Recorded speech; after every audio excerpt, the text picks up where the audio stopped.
Class 6, Life with a Breastfed Baby, the first 2 weeks. You've brought your baby home from the hospital and she's all yours to care for. You may wonder if you're really ready for the responsibility of caring for a newborn baby. Don't worry, you're in good company. Many new moms and dads feel this way in the first few weeks. The first couple of weeks are often considered to be the most intense and difficult weeks of breastfeeding. You're very tired. It's nearly impossible to get enough sleep. It seems as though all your baby wants to do is nurse, nurse, nurse. It's a miracle if by bedtime you've even put a comb through your hair or looked in the mirror all day.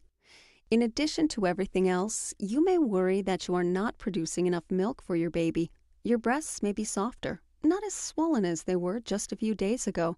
The baby may act ravenous when she begins to feed, and it seems as though she cries more often. You're concerned she may not be satisfied. Well-meaning friends and relatives who have come to help out are suggesting they give the baby formula to keep her from starving and to give you some rest. You may be sad and wondering, is this really what breastfeeding is like? Is this what I wanted so badly? This isn't at all what I thought it would be. Hang in there. It's not unusual to feel this way about breastfeeding. It's common for most all mothers to feel this way after having a new baby. It will get better.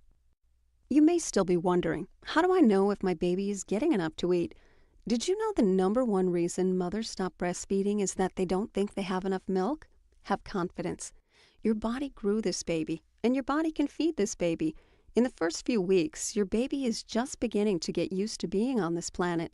His feeding and sleeping patterns are changing daily as he grows, and your milk supply is just getting established. Remember to watch the baby, not the clock. Let the baby finish nursing on the first breast. Wake him, burp him, change his diaper, and offer the second breast. Sometimes babies will only nurse on one breast. That's okay. Just start on the other breast with the next feeding. He is nursing like a healthy newborn baby, very frequently. As he gets older, you and your baby will become more efficient with breastfeeding. His stomach will be getting a little larger as he grows, so feedings may begin to get shorter and spaced further apart. But how can you tell if he's getting enough milk?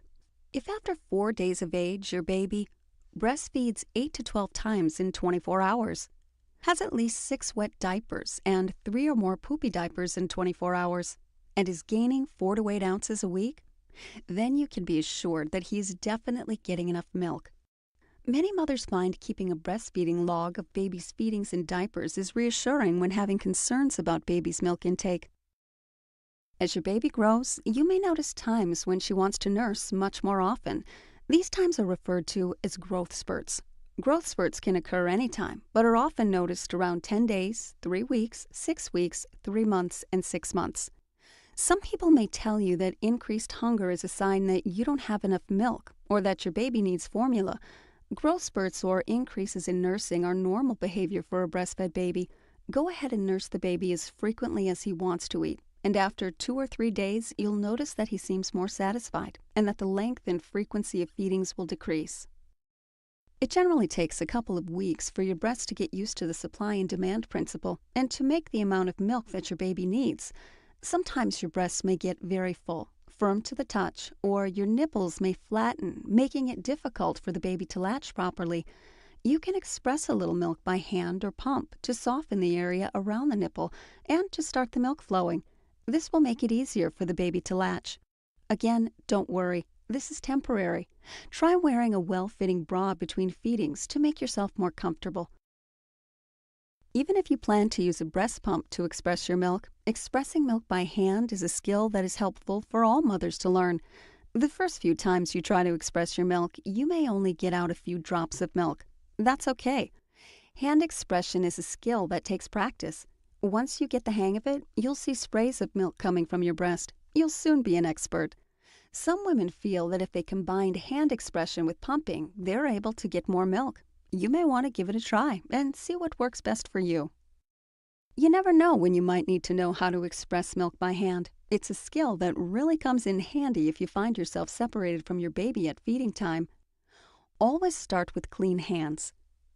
Have a clean bottle ready. Massage your breasts for a couple of minutes. Think about your baby and relax. Support your breast with one hand. Place your thumb and fingers opposite each other about an inch or two behind the nipple. Gently press back into your chest. Then compress your breast between your fingers while rolling slightly forward. Change the position of your thumb and fingers to move about the breast in a circle so all parts of the breast can be expressed. The important thing to remember is that you're not squeezing the nipple. The technique is to push back towards your chest wall, then rolling your fingers and thumb together and forward to express the milk. Don't worry if you don't get it right away. Like everything else, it takes practice. Mothers may choose to use a breast pump to express their milk. It may be helpful to pump a little breast milk to soften the breast if your breasts are firm and your baby is having trouble latching to the breast. In the days and weeks following childbirth, it's common for new mothers to experience mood swings and periods of sadness or crying. You may feel overwhelmed, tired, and may lose your appetite.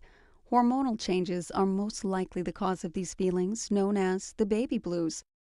Taking care of yourself is the best way to lessen the symptoms. Ask for help around the house or with the children. Get outside of the house, even if it's only for a few minutes every day, and try not to expect too much from yourself. It takes time for you to heal from the birth and adjust to life with your new baby. Be gentle with your expectations of yourself. If any of the previously listed symptoms last for 2 weeks or longer, or if you have an inability to sleep, no interest in caring for yourself or your baby, or if you have thoughts of hurting yourself or your baby, be sure to call your physician or midwife. It could be postpartum depression. Hormonal changes after birth and lack of sleep increases a woman's risk of developing postpartum depression after birth. You're not alone. Other women suffer from this condition, and it's nothing to be ashamed of. Your doctor or midwife will be able to help you, so please let them know immediately if you have the symptoms of postpartum depression. Here are some resources you can use if you need help or would like more information on breastfeeding. Knowing ahead of time who your helpers are and how to get help if you need it will give you a sense of security after you get home from the hospital. Medela also offers one-to-one consultations via email. You've hung in there and conquered the first 2 weeks. You may still feel unsure and may have lots of questions, but you've worked through some challenges and now you're actually breastfeeding. Congratulations! It's always best to prevent problems if at all possible. The more you learn about breastfeeding, the more skills you'll have, and hopefully some difficulties can be avoided. In the next class, we'll review some of the most common difficulties that women encounter, so you'll be aware of how to prevent them or get help early if you need it.